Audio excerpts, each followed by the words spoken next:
Chapter 3. Pride of Prosperity. While Solomon exalted the law of heaven, God was with him, and wisdom was given him to rule over Israel with impartiality and mercy. At first, as wealth and worldly honor came to him, he remained humble, and great was the extent of his influence. Solomon reigned over all kingdoms from the river Euphrates unto the land of the Philistines, and unto the border of Egypt. He had peace on all sides round about him, and Judah and Israel dwelt safely, every man under his vine and under his fig tree, all the days of Solomon. 1 Kings chapter 4, verses 21, 24, and 25. But after a morning of great promise, his life was darkened by apostasy. History records a melancholy fact that he who had been called Jedediah, beloved of the Lord, 2 Samuel chapter 12, verse 25, the marginal reading. He who had been honored by God with tokens of divine favor so remarkable that his wisdom and uprightness gained for him worldwide fame. He who had led others to ascribe honor to the God of Israel turned from the worship of Jehovah to bow before the idols of the heathen. Hundreds of years before Solomon came to the throne, the Lord, foreseeing the perils that would beset those who might be chosen as rulers of Israel, gave Moses instruction for their guidance. Directions were given that he who should sit on the throne of Israel should write him a copy of the statutes of Jehovah in a book out of that which is before the priests the Levites. It shall be with him, the Lord said, and he shall read therein all the days of his life, that he may learn to fear the Lord his God, to keep all the words of this law and these statutes, to do them, that his heart be not lifted up above his brethren, and that he turn not aside from the commandment, to the right hand or to the left, to the end that he may prolong his days in his kingdom, he and his children in the midst of Israel. Deuteronomy chapter 17, verses 18 to 20. In connection with this instruction, the Lord particularly cautioned the one who might be anointed king not to multiply wives to himself, that his heart turn not away, neither shall he greatly multiply to himself silver and gold. Deuteronomy chapter 17, verse 17. With these warnings Solomon was familiar, and for a time he heeded them. His greatest desire was to live and rule in accordance with the statutes given at Sinai. His manner of conducting the affairs of the kingdom was in striking contrast with the customs of the nations of his time, nations who feared not God, and whose rulers trampled underfoot his holy law. In seeking to strengthen his relations with the powerful kingdom lying to the southward of Israel, Solomon ventured upon forbidden ground. Satan knew the results that would attend obedience, and during the earlier years of Solomon's reign, years glorious because of the wisdom, the beneficence, and the uprightness of the king, he sought to bring in influences that would insidiously undermine Solomon's loyalty to principle and cause him to separate from God. That the enemy was successful in this effort we know from the record. Solomon made affinity with Pharaoh, king of Egypt, and took Pharaoh's daughter and brought her into the city of David. 1 Kings chapter 3, verse 1. From a human point of view, this marriage, though contrary to the teachings of God's law, seemed to prove a blessing, for Solomon's heathen wife was converted and united with him in the worship of the true God. Furthermore, Pharaoh rendered signal service to Israel by taking Gezer, slaying the Canaanites that dwelt in the city, and giving it for a present unto his daughter, Solomon's wife. 1 Kings chapter 9, verse 16. This city Solomon rebuilt, and thus apparently greatly strengthened his kingdom along the Mediterranean seacoast. But in forming an alliance with a heathen nation, and sealing the compact by marriage with an idolatrous princess, Solomon rashly disregarded the wise provision that God had made for maintaining the purity of his people. The hope that his Egyptian wife might be converted was but a feeble excuse for the sin. For a time God, in his compassionate mercy, overruled this terrible mistake, and the king, by a wise course, could have checked at least in a large measure the evil forces that his imprudence had set in operation. But Solomon had begun to lose sight of the source of his power and glory. As inclination gained the ascendancy over reason, self-confidence increased, and he sought to carry out the Lord's purpose in his own way. He reasoned that political and commercial alliances with the surrounding nations would bring these nations to a knowledge of the true God, and he entered into unholy alliance with nation after nation. Often these alliances were sealed by marriages with heathen princesses. The commands of Jehovah were set aside for the customs of surrounding peoples. Solomon flattered himself that his wisdom and the power of his example would lead his wives from idolatry to the worship of the true God, and also that the alliances thus formed would draw the nations round about into close touch with Israel. Vain hope! Solomon's mistake in regarding himself as strong enough to resist the influence of heathen associates was fatal. And fatal, too, the deception that led him to hope that, notwithstanding a disregard of God's law on his part, others might be led to revere and obey its sacred precepts.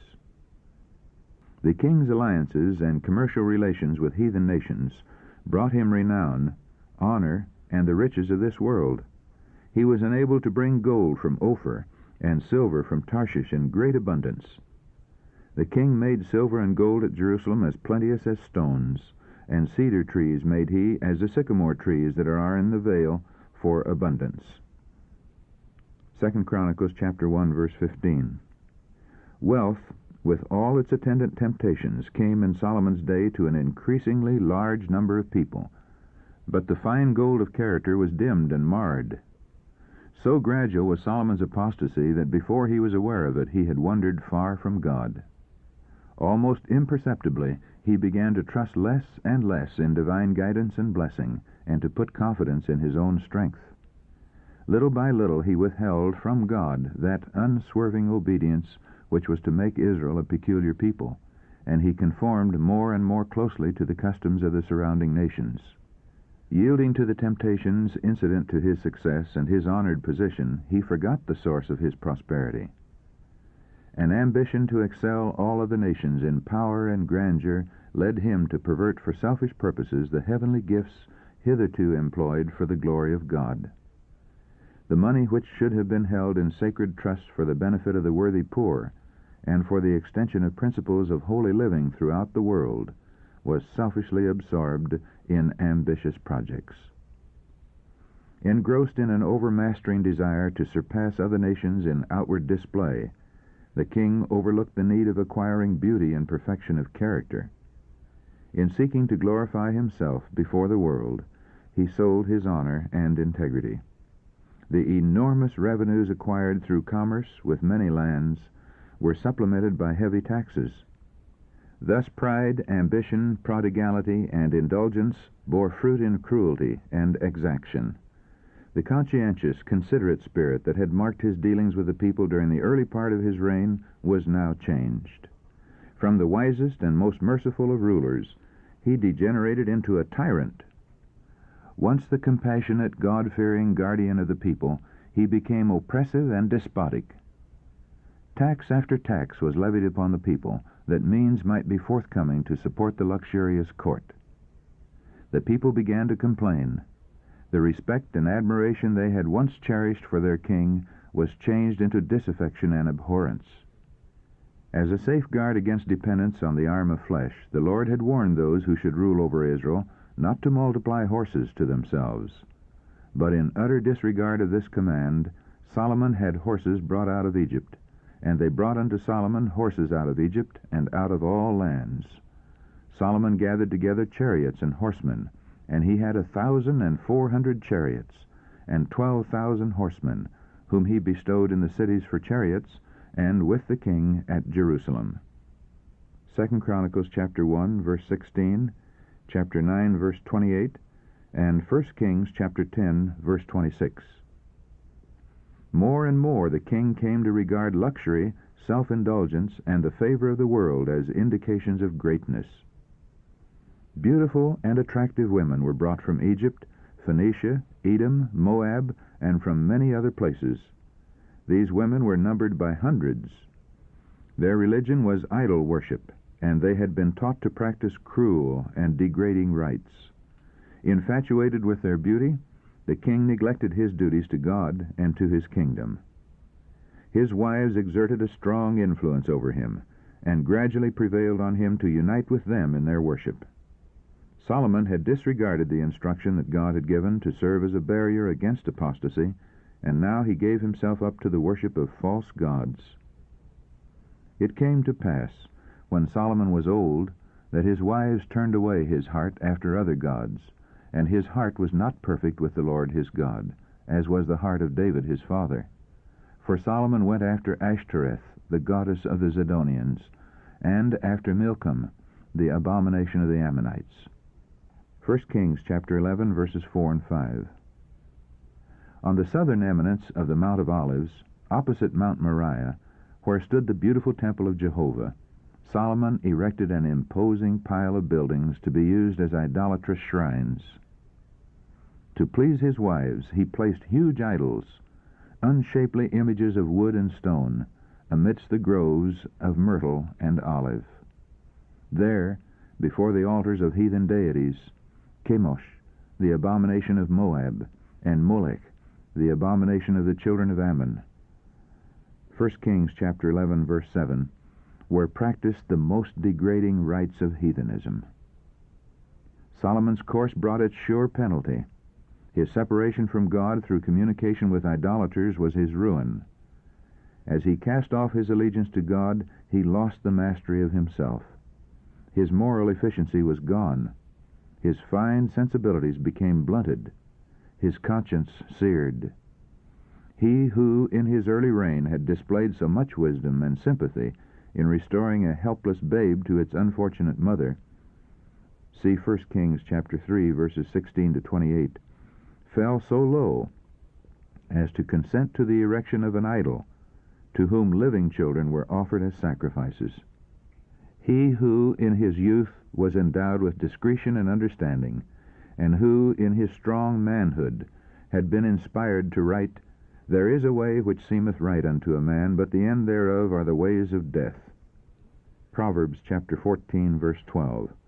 In later years departed so far from purity as to countenance licentious, revolting rites connected with the worship of Chemosh and Ashtoreth. He who at the dedication of the temple had said to his people, "Let your heart therefore be perfect with the Lord our God," 1 Kings chapter 8, verse 61, became himself an offender, in heart and life denying his own words. He mistook license for liberty. He tried, but at what cost, to unite light with darkness, good with evil, purity with impurity, Christ with Belial. From being one of the greatest kings that ever wielded a scepter, Solomon became a profligate, the tool and slave of others. His character, once noble and manly, became enervated and effeminate. His faith in the living God was supplanted by atheistic doubts. Unbelief marred his happiness, weakened his principles, and degraded his life. The justice and magnanimity of his early reign were changed to despotism and tyranny. Poor, frail human nature. God can do little for men who lose their sense of dependence upon Him. During these years of apostasy, the spiritual decline of Israel progressed steadily. How could it be otherwise when their king had united his interests with satanic agencies? Through these agencies, the enemy worked to confuse the minds of the Israelites in regard to true and false worship, and they became an easy prey. Commerce with other nations brought them into intimate contact with those who had no love for God, and their own love for Him was greatly lessened. Their keen sense of the high, holy character of God was deadened. Refusing to follow in the path of obedience, they transferred their allegiance to the enemy of righteousness. It came to be a common practice to intermarry with idolaters, and the Israelites rapidly lost their abhorrence of idol worship. Polygamy was countenanced. Idolatrous mothers brought their children up to observe heathen rites. In the lives of some, the pure religious service instituted by God was replaced by idolatry of the darkest hue. Christians are to keep themselves distinct and separate from the world, its spirit and its influences. God is fully able to keep us in the world, but we are not to be of the world. His love is not uncertain and fluctuating. Ever he watches over his children with a care that is measureless, but he requires undivided allegiance. No man can serve two masters, for either he will hate the one and love the other, or else he will hold to the one and despise the other. Ye cannot serve God and mammon. Matthew chapter 6, verse 24. Solomon was endued with wonderful wisdom, but the world drew him away from God. Men today are no stronger than he. They are as prone to yield to the influences that caused his downfall. As God warned Solomon of his danger, so today he warns his children not to imperil their souls by affinity with the world. Come out from among them, he pleads, and be ye separate, and touch not the unclean thing. And I will receive you, and will be a father unto you, and ye shall be my sons and daughters, saith the Lord Almighty.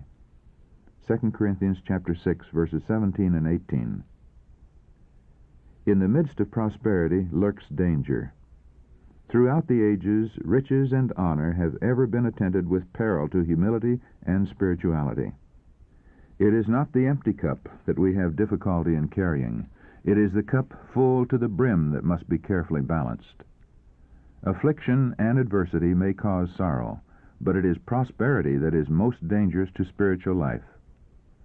Unless the human subject is in constant submission to the will of God, unless he is sanctified by the truth, prosperity will surely arouse the natural inclination to presumption. In the valley of humiliation, where men depend on God to teach them and to guide their every step, there is comparative safety. But the men who stand, as it were, on a lofty pinnacle, and who, because of their position, are supposed to possess great wisdom, these are in gravest peril. Unless such men make God their dependence, they will surely fall. Whenever pride and ambition are indulged, the life is marred. For pride, feeling no need, closes the heart against the infinite blessings of heaven. He who makes self-glorification his aim will find himself destitute of the grace of God, through whose efficiency the truest riches and the most satisfying joys are won. But he who gives all and does all for Christ will know the fulfillment of the promise, the blessing of the Lord, it maketh rich, and he addeth no sorrow with it. Proverbs chapter 10, verse 22. With a gentle touch of grace, the Savior banishes from the soul unrest and unholy ambition, changing enmity to love and unbelief to confidence. When he speaks to the soul, saying, "Follow me," the spell of the world's enchantment is broken.